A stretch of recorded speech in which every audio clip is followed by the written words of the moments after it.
Hello friends, hello student. आज मैं आपके सामने कुछ कुछ कार्टून हैं उनको डिस्कस करूंगा। और इन कार्टून्स में इन पिक्चर में जो इन्फॉर्मेशन है वो आपको हेल्प करेगी एग्ज़ाम में, क्योंकि ऐसे बहुत सी चीज़ें एग्ज़ाम में आने वाली हैं जिसके लिए आप सभी को तैयार होना चाहिए।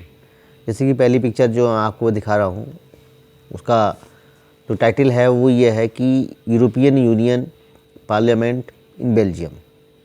जो ये बिल्डिंग है ये शो कर रही है कि ये हेडक्वार्टर है यूरोपियन यूनियन का, जो कि उस समय पर बेल्जियम की कैपिटल ब्रुसेल्स में हुआ करता था।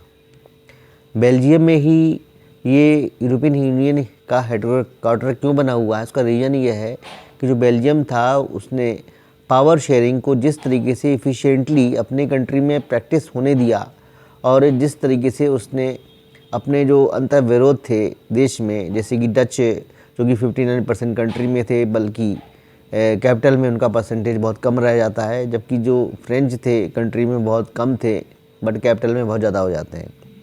इतनी सारी समस्याओं के बावजूद बेल्जियम ने न केवल अपने संविधान को कई बार सुधारा और इम्पोर्टेंट जो स्पेशल अमेंडमेंट थे उनको लागू किया, जिसकी बेसिस पे जो ये बेल्जियम था सक्सेसफुल फेडरल कंट्री बन पाया। ठीक है ना। और इसने न केवल अपने देश के लोगों को एफिशिएंटली सक्सेसफुली इनको रहने दिया, बल्कि ये कंट्री जो था वो दूसरे देशों के लिए मॉडल भी साबित हुआ, क्योंकि जो इसका सिस्टम था पावर शेयरिंग का उसको बेल्जियम मॉडल के रूप से जाना जाता है, जो कि बहुत से देशों ने इसको अपनाया भी है। ठीक है स्टूडेंट, तो ये हुआ अपना पहला पिक्चर। अब स्टूडेंट जो दूसरा पिक्चर है उसमें आप देख पा रहे होंगे कि एक गाड़ी है जिसमें दो स्टीयरिंग लगे हुए हैं। जो गाड़ी है उसके नीचे लिखा हुआ है जर्मन गवर्नमेंट, और उसके नीचे जो टाइटल है इसका वो लिखा हुआ है फाइन जर्मन इंजीनियरिंग, जिसका मतलब ये शो हो रहा है कि जो कार्टून है वो रेफ़र कर रहा है कि जो प्रॉब्लम्स हैं जर्मनी में, जो कि एक बहुत बड़ी कोलिशन गवर्नमेंट के रूप से देखा जाता है उसमें, जिसमें दो पार्टियां मुख्य तौर पर सरकार बनाती हैं। एक पार्टी का नाम है, मेजर पार्टीज़ हैं जो यहाँ की, उनका नाम है क्रिश्चियन डेमोक्रेटिक यूनियन, और जो दूसरी पार्टी उसका नाम है सोशल डेमोक्रेटिक पार्टी। ये दो पार्टी हैं, ये ऐतिहासिक रूप से एक दूसरे की मतलब शत्रु रही हैं, एक दूसरे की प्रतिस्पर्धी रही हैं, और वो कोलिशन गवर्नमेंट बनाती हैं। और न केवल वो मतलब उनके पास क्लियर मेजॉरिटी वो ले पाती हैं, बल्कि इसके अलावा 2005 से जो इलेक्शन हो रहे हैं उसमें किसी भी पार्टी को पूरी तरीके से मेजॉरिटी नहीं मिल पाई है, जिसकी बेसिस पे ये दोनों पार्टी मिलके कोलिशन गवर्नमेंट बनाती हैं। फिर भी इनके बीच में जो इश्यूज़ हैं, जो इनके आइडियाज़ हैं, जो इनके थॉट्स हैं, बहुत ज़्यादा अंतर होता है। फिर भी ये साथ मिलके लगातार सक्सेसफुली सरकार बना रही हैं, और न केवल सरकार बना रही हैं बल्कि कोलिशन गवर्नमेंट के लिए एक बहुत ही अच्छा एग्जाम्पल साबित हो रही हैं। ठीक है ना। तो ये हुआ अपना दूसरा। Now student, this is the third cartoon, third picture, जिसमें आप देख पा रहे होंगे कि जो कार्टून है उसमें दो लोग बैठे हुए हैं हॉर्स कार्ट में। एक का नाम है पुतिन, एक का नाम है बुश, जो कि उस समय के बहुत ही प्रसिद्ध प्रेसिडेंट हुआ करते थे, मतलब 2000 के आसपास।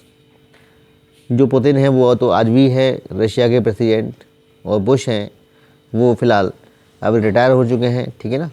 तो यहाँ पर आप देख पा रहे होंगे कि जो लिखा हुआ, जो कह पा रहे हैं ये लोग स्टेटमेंट, वी गोटा keep the rain tight Vladimir, यानी कि वो ये कह रहे हैं कि फ्रेंड पुतिन, बढ़िया से टाइट से घोड़े की जो चाबुक है उसको पकड़े रहो, घोड़े की जो लगाम है उसको बहुत तेज़ी से बहुत टाइटली पकड़े रहो।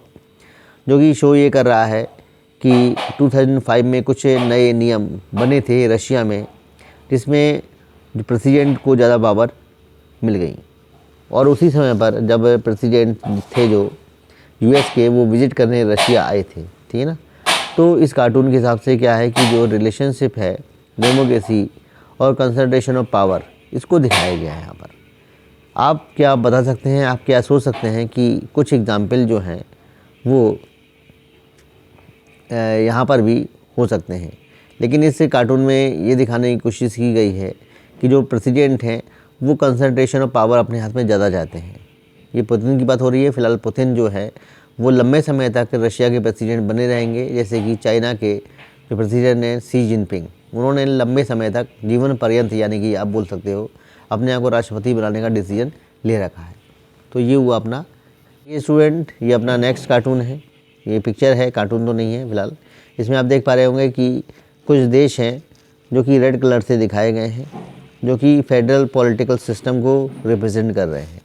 क्योंकि आपको पता होना चाहिए पूरे वर्ल्ड में तकरीबन 25 कंट्री ऐसे हैं जो फेडरल गवर्नमेंट सिस्टम रखते हैं, फेडरल पॉलिटिकल सिस्टम रखते हैं। फेडरल पॉलिटिकल सिस्टम का मतलब होता है कि गवर्नमेंट जिसके 2 या 2 से ज़्यादा लेवल हों गवर्नमेंट के, ठीक है ना। एक ऐसा सिस्टम गवर्नमेंट का जिसमें 2 से ज़्यादा लेयर हों, 2 से ज़्यादा लेवल हों। तो ये कंट्री फ़िलहाल हैं Canada, United State of America, Mexico, Brazil, then Saint Kitts and Nevis, Venezuela, Nigeria, Ethiopia, South Africa, then Belgium, Switzerland, Spain, Germany, Austria, then Bosnia Herzegovina, Pakistan, United Arab Emirates, Comoros, then India, Malaysia, then Australia and Russia, ठीक है ना। ये ऐसी country हैं जहाँ पर federal system है। और कितने कंट्री में फेडरल सिस्टम नहीं है? तकरीबन आउट ऑफ 25 कंट्रीज़, जिसमें कि फ़िलहाल इस बुक में तो दिखाया गया है कि 192 कंट्रीज़ हैं, बट फ़िलहाल इस समय 213 कंट्रीज़ हैं पूरे वर्ल्ड में, और उसमें केवल 25 कंट्री ऐसे हैं जो फेडरल सिस्टम रखते हैं। अब देखिए स्टूडेंट, 2 कार्टून फिर से आ गए, जो लास्ट के 2 कार्टून हैं। इसमें जो पहला कार्टून है जो मैं आपको दिखा रहा हूँ, इसमें जो स्टेट्स हैं वो एक तरीके से बैगिंग के रूप में खड़े हुए हैं, बैगर के रूप में खड़े हुए हैं। और किसके सामने खड़े हुए हैं आप देख पा रहे हैं अच्छी तरीके से। जो कार्टून में जो लेडीज़ खड़ी हुई हैं उनका नाम है इंदिरा गांधी। उस समय पर ये प्राइम मिनिस्टर इंडिया की हुआ करती थी। और जो पावर है, ठीक है ना, स्टेट्स को ज़्यादा देने की बात यहाँ पर की जा रही है। मतलब जो स्टेट्स हैं ज़्यादा पावर चाहते हैं, जैसे कि आपको पता भी होगा स्टेट को अक्सर सेंट्रल गवर्नमेंट के द्वारा कॉन्स्टिट्यूशन का मिसयूज़ करते हुए उनकी गवर्नमेंट को, उनकी लेजिस्लेटिव असेंबली को डिसॉल्व कर दिया जाता था, डिसमिस कर दिया जाता था। इस पावर को आगे चल के सुप्रीम कोर्ट ने ख़त्म भी कर दिया।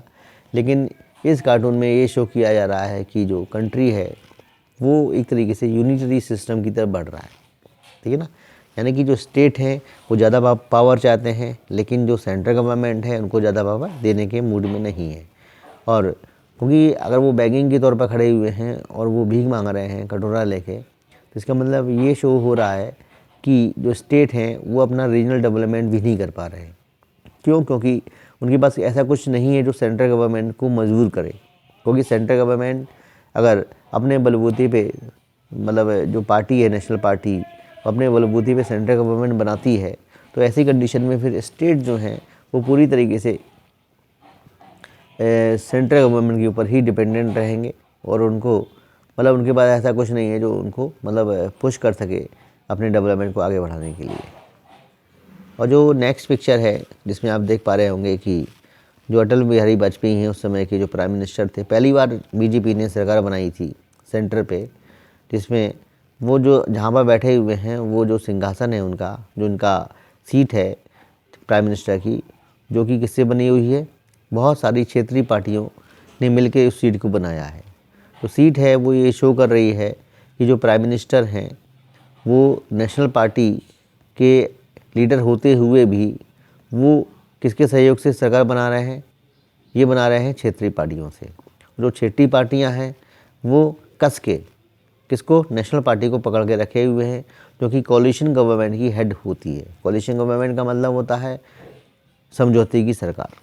अब यहाँ पर जो अलायंस जो ये बना हुआ है गवर्नमेंट का, इसमें ये शो हो रहा है कि जो क्षेत्रीय विकास है, ये क्षेत्रीय पार्टियाँ अपने बलबूते पे ना केवल करवा रही हैं, बल्कि सेंट्रल गवर्नमेंट का जो मनमानापन है, जो कि यूपर वाले कार्टून से शो हो रहा है, उसको भी रोक रही हैं, ठीक है ना। तो दोनों ही स्थितियों में ये बिल्कुल तय हो जाता है कि जो यूनिटरी सिस्टम है जो कि पूरी तरीके से सेंट्रलाइज हो जाता है, और जो फेडरल सिस्टम है पूरी तरीके से डिसेंट्रलाइज हो जाता है, जहाँ पर ना केवल क्षेत्रीय विकास होता है बल्कि सेंट्रल गवर्नमेंट का जो मनमानापन है ना, अक्सर स्टेट गवर्नमेंट को मतलब डिसमिस करने का या उनके फंड को रोकने का, वो पूरी तरीके से ख़त्म हो जाता है। तो इन सभी कार्टून से आपको नॉलेज मिली होगी, और ये कार्टून अगर एग्ज़ाम में आते हैं तो निश्चित तौर पर आप इनको बहुत ध्यान से पढ़िए, क्योंकि इसके नीचे कुछ भी नहीं लिखा होगा, ना कोई टाइटल लिखा होगा, ठीक है ना। तो ऐसी कंडीशन में आपको ना केवल समझना होगा, बल्कि एक सही टिक भी आपको लगाना होगा, जो कि आपको सही उत्तर दे, सही मार्क्स दे आपको। तो होप आप इन सभी चित्रों को समझ पाएंगे अच्छी तरीके से, और जो भी आपको आज इन्फॉर्मेशन दी गई है, जो भी आपको नॉलेज दी गई है, वो आप बहुत बेहतरीन तरीके से इसको मतलब अपने पास रखें, ना केवल रखें बल्कि इसको साझा भी करें, शेयर भी करें, ठीक है ना। क्योंकि जो भी कार्टून आपके, जो भी इस समय वीडियो चैनल बनाए जा रहे हैं, वो इन्फॉर्मेशंस की बेस पे हैं इस समय फ़िलहाल तो, और एग्ज़ाम ओरिएंटेड हैं, टर्म फर्स्ट ओरिएंटेड हैं। तो निश्चित तौर पर जो भी इन्फॉर्मेशन आपको दी जा रही है, आप इसको ना केवल अपने पास रखें बल्कि शेयर भी करें साथ में, ठीक है ना। अगर आपको कोई प्रॉब्लम होती है तो आप निश्चित तौर पर कमेंट भी करें, और कमेंट करने के साथ साथ अगर आप सुझाव भी देना चाहते हैं कि भाई आपको क्या समझ में आया, क्या समझ में नहीं आया, मुझे क्या सुधार करना चाहिए, तो निश्चित तौर पर आपका स्वागत है, और इस प्रकार की जो कमेंट होते हैं उसके लिए मैं तैयार रहूँगा। तो उम्मीद करता हूँ स्टूडेंट्स कि आप इन सारी इन्फॉर्मेशन को ध्यान से पढ़ रहे होंगे, समझ पा रहे होंगे।